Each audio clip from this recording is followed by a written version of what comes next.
Hello les PO et bienvenue sur Ongles et Confidences. Moi, c'est Lily, PO depuis plus de 10 ans et formatrice. Je te partage mes astuces, mes expériences et j'aide les PO à grandir dans le domaine. Si tu recherches des coups de boost pour développer ton activité, je te donne rendez-vous tous les mardis matins. Ma mission, être la grande sœur qui te motive et te partage son expérience dans la bonne humeur. Bienvenue sur Ongles et Confidences et bonne écoute. Hello et bienvenue dans l'épisode numéro 3 de ce podcast Ongles et Confidences. Aujourd'hui, je vais te parler du fait de bâcler pour pouvoir faire plaisir à la cliente. Je parle ici de bâcler la technique pour pouvoir faire du nail art. Pour un peu revenir à la source de cette réflexion, je fais beaucoup de nail art, j'en faisais beaucoup en tout cas, et je vais expliquer pourquoi maintenant je n'en fais plus. Alors la source de cette réflexion, c'est il y a 7 ans, plus ou moins, je faisais beaucoup de nail art sur les clientes. D'ailleurs, il y a 7 ans, il n'y avait pas forcément Instagram, on était plutôt sur Facebook, ça commençait Instagram, et je ne postais que des ongles avec des nail art. Donc c'est vraiment ce qui me différenciait par rapport à mes collègues. D'ailleurs, quand je travaillais par la suite dans un institut, j'étais une des seules qui faisait les dessins et du coup, j'avais le droit d'avoir une demi-heure en plus sur la prestation pour pouvoir proposer ce genre de dessin sur les clientes, etc. Donc, ce qui faisait un peu râler mes collègues, je me souviens à l'époque, elles râlaient un peu parce que j'avais un peu plus de temps, mais j'avais pas un peu plus de temps pour faire la prestation. J'avais un peu plus de temps pour pouvoir mettre des dessins sur les ongles des clientes. Donc ça, c'est un peu la petite anecdote. Au début, c'était un challenge. C'était un goal, vraiment, parce que je savais dessiner. Je dessine depuis que je suis toute petite. J'ai pas forcément fait des écoles d'art. J'ai fait 2 ans en architecture et j'avais à tout casser 4 heures de croquis par semaine où on dessinait des briques. On était plutôt sur des points de fuite et des perspectives.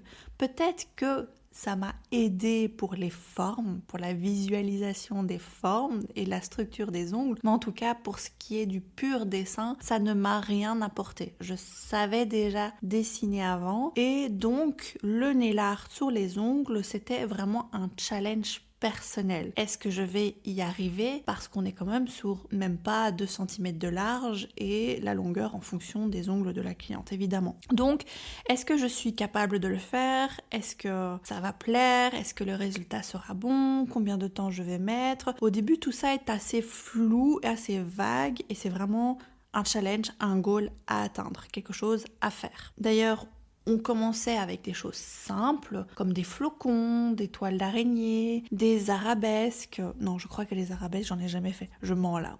Mais en tout cas, des dessins qui sont très faciles. Puis après, on passe à des dessins Disney, parce qu'évidemment, à un moment donné, on se retrouve face à une cliente qui veut un Mickey, un Pan-Pan, ou peu importe sur ses ongles, qui est beaucoup plus complexe pour ensuite faire des fleurs et j'en suis arrivée à faire des fleurs en tatou sur les ongles. Je voulais vraiment reproduire l'effet tatouage sur les ongles, ce qui ensuite m'a amenée à faire une vraie formation de tatouage sur la peau des gens. Mais bon, là je n'ai pas trop le temps de tatouer, donc j'ai mis un peu ce projet sur le côté et plus tard j'y reviendrai sûrement. Enfin bref, une fois qu'on commence à faire des dessins sur les ongles, on va complexifier encore plus et encore plus la chose et aller dans des dessins qui sont beaucoup plus complexes. Donc, faire des nail art, c'est vraiment une question d'entraînement et en soi, ce n'est pas si compliqué que ça lorsqu'on sait dessiner. Je parle pour ma part. Moi, je sais dessiner, je n'ai pas fait des cours ni des formations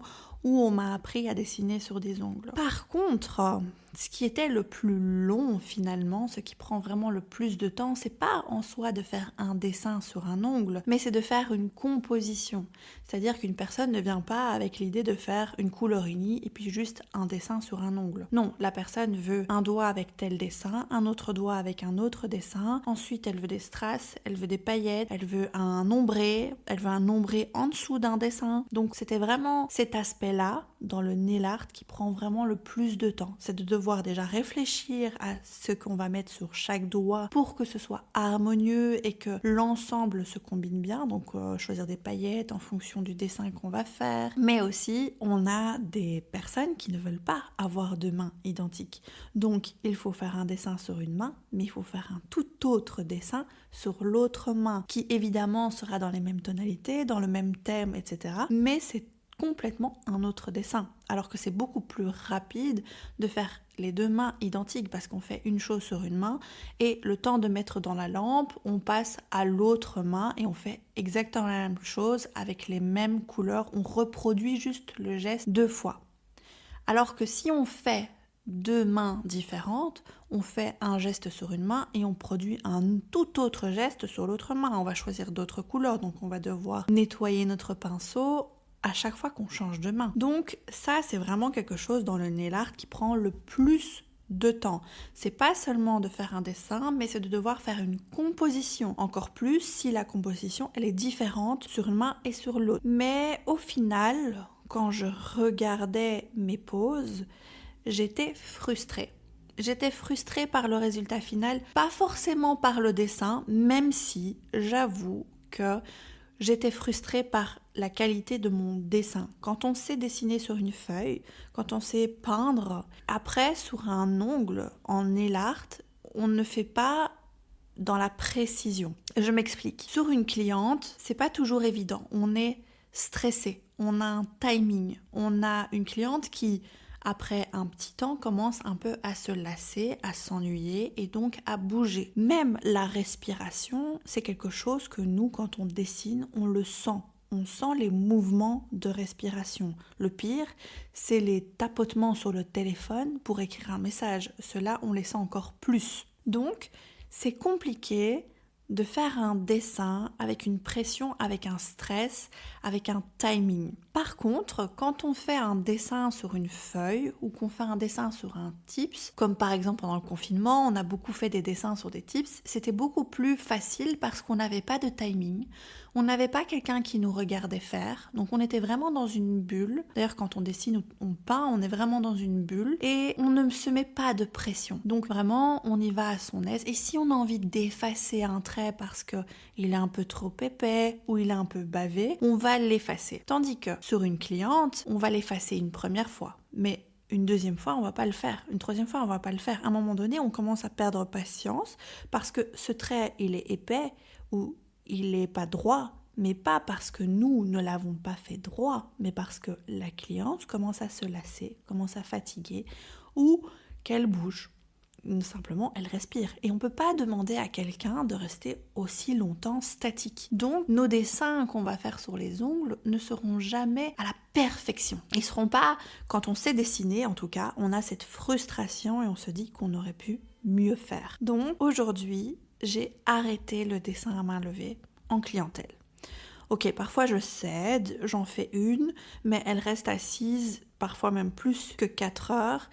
Et encore, je trouve que ça aurait pu être mieux fait si j'avais eu plus de temps.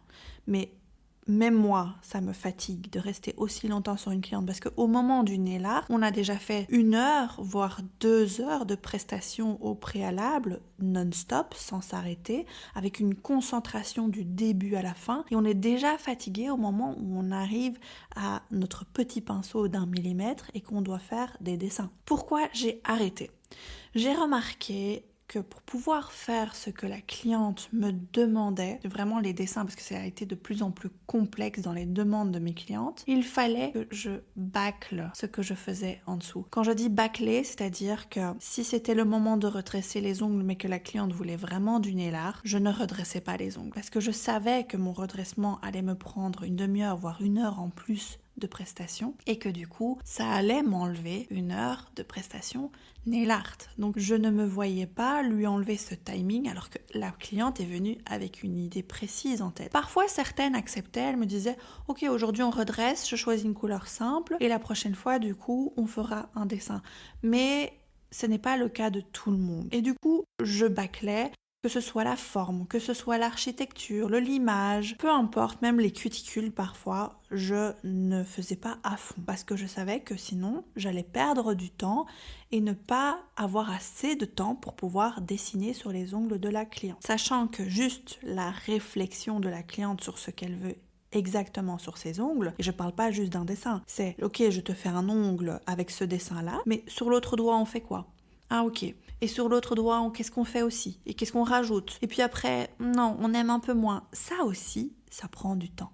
ça prend du temps de réfléchir, de choisir l'association de couleurs, de choisir les paillettes, etc. Donc aussi, la moitié de mes dessins à main levée ne figurent pas sur Instagram parce que je n'aime pas la structure des ongles, parce que je vois qu'ils sont crochus, ou parce que je vois que j'ai placé la couleur tellement rapidement que ça a peut-être touché un endroit dans les cuticules. Donc la moitié de ce que j'ai fait en dessin ne se retrouve pas sur Instagram juste parce que la structure n'est pas bonne. Ce que aujourd'hui, je refuse de faire. Je ne veux pas faire du nail art sur des ongles où la structure, elle n'est pas waouh. Donc, waouh pour moi, ce que j'exige de moi-même, de mon travail. C'est-à-dire que je ne veux pas peindre sur une toile qui est à moitié abîmée, qui est gondolée, qui est dans un mauvais état, qui est déchirée. Donc, ma toile en dessous, donc mon ongle, ma structure, ma manucure, etc., doit être nickel. Donc, ma toile doit être nickel avant de mettre l'œuvre dessus. D'ailleurs, merci au Gelix d'être apparu dans nos vies. Parce que même si je n'aime pas forcément le résultat final du Gelix, pas forcément de face mais de profil, je trouve que c'est un peu plat, un peu tombant, ça part vite vers le bas. Ça n'a pas la même architecture que le gel, soyons honnêtes. Le gel, le pop-it, le chablon, etc. Ce n'est pas la même chose. On peut s'en rapprocher, mais dans tous les cas, ce n'est pas forcément identique de profil en tout cas. Pour ma part. Mais par contre, comme les filles qui veulent des nail art sur leurs ongles sont des filles qui ont souvent des très longs ongles, ça veut dire que ça va vite tomber vers le bas, elles vont vraiment avoir des ongles qui vont vite piquer du nez, surtout les index chez certaines. Et du coup, le Gelix, comme c'est quelque chose qu'on enlève et on repose à chaque fois, on n'a pas ce phénomène où on doit venir redresser des ongles qui partent vers le bas après la deuxième ou troisième retouche. On n'a pas ce phénomène, parce que le Gelix, tous les mois, c'est comme si on recommençait à zéro. Donc pour moi, c'était franchement une des meilleures alternatives pour celles qui aiment le nail art, mais qui ne veulent pas passer leur temps à redresser les ongles, à faire de la structure et qui veulent vraiment passer tout leur temps à faire des dessins. Donc déjà, on ne va pas culpabiliser du fait qu'on fait du Gelix.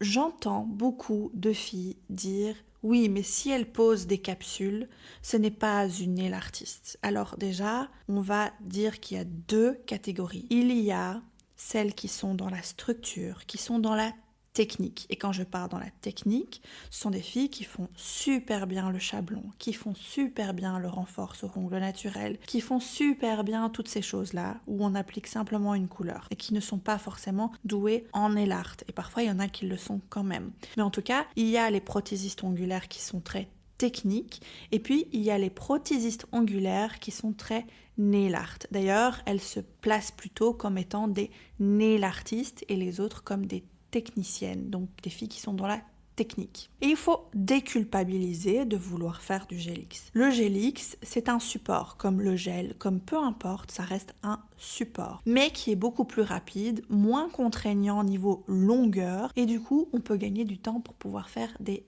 dessins. Donc c'est ok de ne pas être la reine du chablon et du gel et de faire du Gelix. C'est pas pour ça que tu n'es pas prothésiste ongulaire. D'ailleurs c'est prothésiste ongulaire, c'est pas chablonneuse ni c'est prothésiste ongulaire. Donc quelqu'un qui travaille sur l'ongle. Point.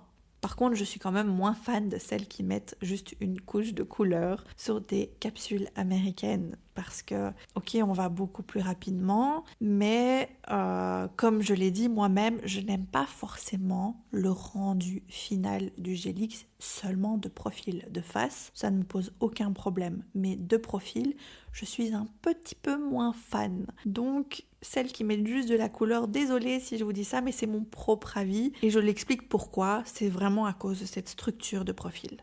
Du coup, j'ai accepté que dans ma vie, il y a des changements. Donc mon profil avant était très nail art, il y avait beaucoup d'ongles avec du nail art et je me suis transformée en un compte un peu plus technique. J'ai d'ailleurs beaucoup de personnes qui me disent « mais tu ne postes plus rien, on ne voit plus de dessins, etc. » C'est normal, c'est parce que je n'en fais presque plus. parce que je n'ai pas envie de gâcher mon travail en dessous. Je n'ai pas envie que ma structure soit pas jolie pour pouvoir gagner du temps, pour pouvoir faire des dessins dessus. C'est-à-dire que ma structure en clientèle me prend jusqu'à 2 heures de temps. Et encore, parfois c'est une dépose et une repose complète. Je peux même aller jusqu'à 3 heures. Alors imaginez, il faut rajouter 1 à 2 heures de nail art là-dessus. Ça fait beaucoup, ça fait long, ça fait quand même 5 heures parfois de travail sans même une fois lever la tête. Donc c'est en pure concentration du début à la fin, de la manucure, la structure, la dépose, jusqu'au dessin doigt à doigt avec quelqu'un qui respire en face de nous, parce qu'il ne faut pas oublier qu'on a quelqu'un qui bouge en face de nous. Ce n'est pas évident et pour moi c'était beaucoup trop fatigant. J'avais même plus envie de faire une cliente juste derrière. Donc, c'est pour ça que c'est de plus en plus rare parce que je privilégie la technique au nail art. D'ailleurs, les quelques clientes où je continue à faire des dessins, je mets du Gelix. Qui plus est, on se retrouve face à des clientes et on fait un travail où on est beaucoup considéré comme étant une thérapie. Je crois beaucoup en tout ce qui est énergétique et au soir parfois je suis vidée d'énergie, mais d'énergie en fond de moi, pas parce que j'ai travaillé, mais parce que j'ai été en contact avec des clientes, j'ai eu leurs mains pendant des heures entre les miennes et il y a l'énergie qui passe et parfois certains types de personnes nous vide notre énergie, absorbe notre énergie. Et j'ai vraiment ce sentiment sur certaines journées, pas toutes, parce que c'est pas chez toutes les clientes que j'ai ça, mais où mon énergie est absorbée. Elles viennent après le boulot, elles sont fatiguées, elles ont eu des conflits avec leur patron ou autre, et elles sont en train de décharger leur énergie négative. Et moi, j'ai un lien avec elles parce que j'ai leurs mains entre les miennes, et je sens vraiment qu'une fois que cette cliente est partie, je souffle, j'ai un soulagement.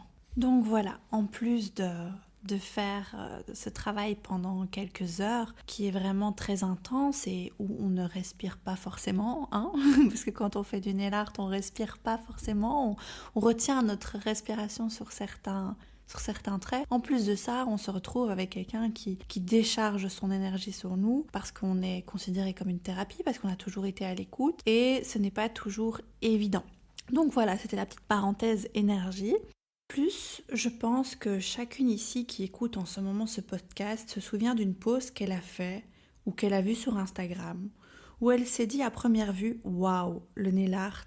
Et puis, à y voir de plus près, techniquement, ce n'est pas trop ça. C'est un peu le sujet de mon podcast numéro 2, retoucher ses photos, c'est tricher. On voit parfois qu'il y a de la retouche photo, sur la technique, la forme ou des blessures, etc. Où c'est trop flouté aussi. On voit qu'elle n'a pas forcément pris le temps de faire les cuticules et du coup, il y a la peau qui est encore présente ou qui est sèche et tout parce qu'il a fallu mettre tout notre temps dans le nail art et qu'on a bâclé une partie de notre travail technique. Et on n'aime pas trop, on voudrait pas être placé comme étant celle qui oui, fait des beaux dessins, fait des beaux nail art, mais finalement, techniquement, c'est pas trop ça. Donc c'est bien de savoir dessiner, mais faire des poses qui tiennent et qui sont belles, voilà quoi. Donc en plus, on vit dans un monde où c'est très beau, c'est très rose d'apparence, mais qui est beaucoup dans le jugement. Et du coup, moi, je voulais ne plus